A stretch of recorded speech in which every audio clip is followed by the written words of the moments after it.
Hello, and welcome to episode 8 of Promoting Thought. In this episode, we're going to be discussing consequence of actions in a community setting. And what I mean by that is, if you look at modern MMOs, games like World of Warcraft, EVE Online, they all have very different approaches to enforcing consequence on people for their actions. Certainly, I'm sure many of you heard of the recent scam in EVE Online, where two guys walked away with the equivalent of $52,000 worth of in-game currency if that in-game currency was converted into subscription time, which is something you can do in that game. Now, the system they use in that game really sort of helped proliferate real money trade, even though real money trade is prohibited by the terms of service. But that aside, there's very little to suggest that these guys didn't cash out on this, and certainly I haven't seen any comments to counter this. Now, that may or may not be true, I can't say, but I haven't seen anything to say they haven't or that they have. But the fact is that the setting of EVE Online really lends itself to supporting really the scammers and the nefarious elements of its player base, in that there is very little actual consequence for players that engage in this kind of behaviour. Everybody talks about how EVE Online is a harsh game, it's a harsh setting. It's only a harsh game and a harsh setting if you play fair. The fact is that since players cannot police each other beyond blowing each other's ships up, anybody who runs a business, if you like, in EVE Online that uses out-of-game resources is automatically pretty much immune from the consequence of their actions. And it's a sad state of affairs, really, in my opinion, that the guys that ran this scam are actually being applauded for clever use of game mechanics when the majority of this scam was actually done through out-of-game mechanics. Basically, what they did was they set up an old-fashioned Ponzi scheme where they got people to invest, promising 5% returns, I believe weekly, on the investments. And once a certain threshold had been reached, they simply closed up shop and ran off with the money. Now, in a sense, there's no comeback for those players, because unless you can catch those guys out in their ship and actually kill them, you can't do anything about this. Certainly, the in-game systems lend themselves very heavily in favour of people that run these sort of scams. And those two guys now have cashed out of a lot of money. They've ruined their reputation in the game, but let's assume that they managed to sell that Plex at half the face value. They're going to walk away with $10,000 each, roughly. Not bad. And yet, nobody in the community seems to be speaking out against it. The vast majority of comments I've seen, especially on third-party sites, are giving these guys props for doing that, saying that it's in the spirit of EVE. But how can it be in the spirit of EVE when there are no tools for players to enforce consequence on these scammers? And there are certainly no options for the GMs to enforce consequence, because that's not the nature of the game. And yet, if you were out in, say, the actual game, and you attack somebody and stole their stuff, it's very easy for a player in a bigger ship to come along and blow yours up as well. And there is consequence for that. There is consequence for simply just travelling in that game in the wrong place. But there's absolutely no element of enforcing consequence for anything that's done with out-of-game tools. If we look at World of Warcraft, the Cross-Realm Dungeon Finder had much the same effect of removing consequence in that game. Prior to Cross-Realm Dungeon Finder being included in World of Warcraft, the game was actually quite moderately community-oriented. It had a sense of self-moderation on each server. If you became known as a player who would grief and scam other players, you very quickly would find there were no victims for you, because everybody was wise and warned about you. However, Blizzard introduced firstly paid name changes and then Cross-Realm Dungeon Finder, and removed any element of behavioural consequence. And what happened is people basically devolved in many ways. Not everybody, but a lot of people that I certainly encountered in that game devolved into very rude, very obnoxious, very self-centered people. And it specifically seemed to focus itself around the roles that were in high demand but in low supply in the Cross-Realm Dungeon Finder. Certainly when I was playing, I would get into a group and the tank would basically state, okay, this is what's going to happen. If you don't like it, I'm going to leave. You guys will be stuck here for 45 minutes. I'll get another queue in 10 minutes.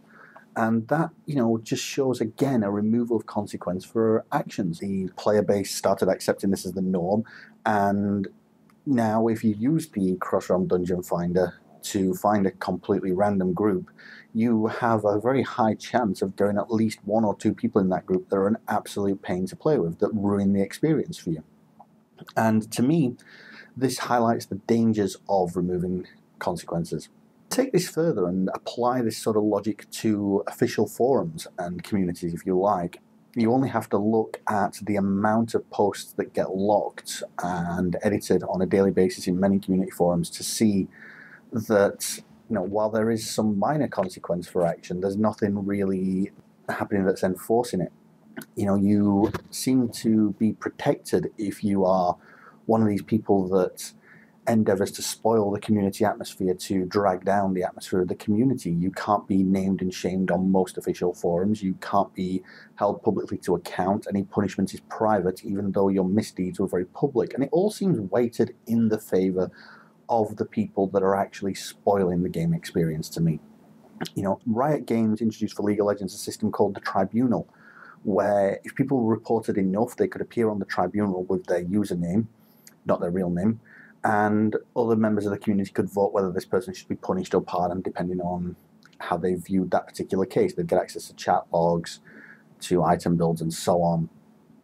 It makes for a very interesting system, but in a game that's free to play, it does also, again, just remove some of the element of consequence. Certainly there's a potential for more consequence, but you never actually find out if people get punished or not. You never find out what the punishments are. And I think that's an element that many gaming communities could benefit from members of the community being able to see that not only were people being reported and the cases looked at, but actually acted upon.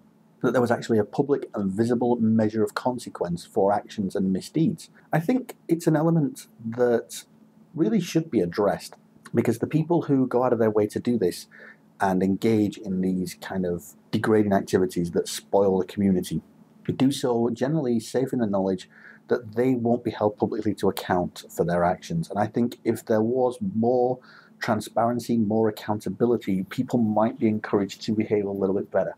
You have to combine that, though, with rewarding the people who take a positive role in your community. Certainly Gabe Newell at Valve had interesting theories on this when he talked about pricing as a service, which was a model for community games where members of the community who added to the game experience, who made it better for a lot of players, who attracted other players to play the game, would be rewarded financially for this. Whereas people who degraded the community experience, people who were abusive, offensive, would be charged extra to access that community, to make up for the extra resources that have to go to policing it and dealing with them. It's a system that unfortunately I doubt will ever actually take off, because it wouldn't be popular with the consumer. But it's a system that would certainly help to improve community aspects in games. And I think there is a spot for some sweet ground in the middle of it.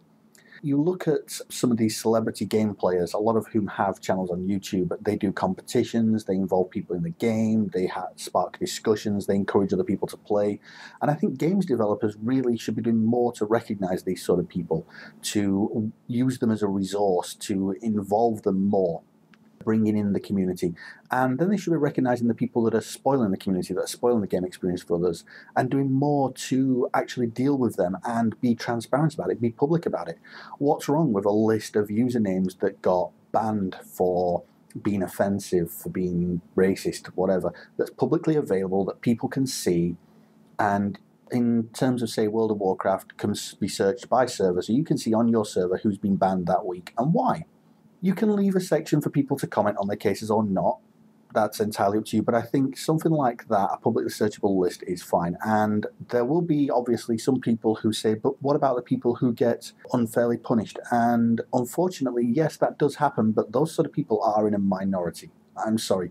The vast majority of people who get punished do so because they deserved it, because they did something wrong. Those who did nothing wrong will be encouraged to challenge it, to clear their name, whatever, if they so feel. Certainly, I think that the potential pitfalls of this are outweighed by the potential benefits. And for those of you who disagree with me, just look at your country's penal system. You know, the vast majority of people that are accused and convicted of crimes actually were the people that perpetrated them. Occasionally some slip through the net, and that is always tragic, but the vast majority are guilty if they're found guilty, and society deals with them. Why shouldn't communities in MMOs be able to do likewise? You can get checked for a criminal record in public when you apply for a job.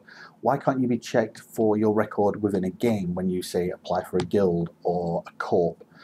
More transparency, more public openness about people actually being punished for misdeeds, and rewards for good community members. I think if you combine these two elements, you bring back a consequence for action.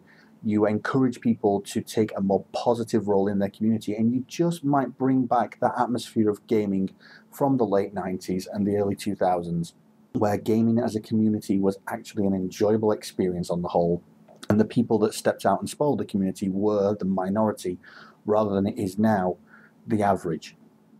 That's all I've got to say on this matter for now. Just have to say a big thank you to G4 TV and Casey Schreiner of the MMO Report for some very kind words and a shout out that has attracted quite a few new subscriptions, and I really do appreciate that. I'm going to have my work cut out making schmemes for him. You can go and check out the MMO Report on G4 TV. It's really informative and very fun, so I suggest you do that. Thanks for listening, guys. Don't forget, check out our Facebook page, the Twitter feed, the blog site, the Rocket Hub, all the works. They're on the channel. Please look at the channel as well, look at some of the other videos. Get in touch with me, leave me a comment, drop me an email. Love to hear from you. Enjoy your gaming. Take care.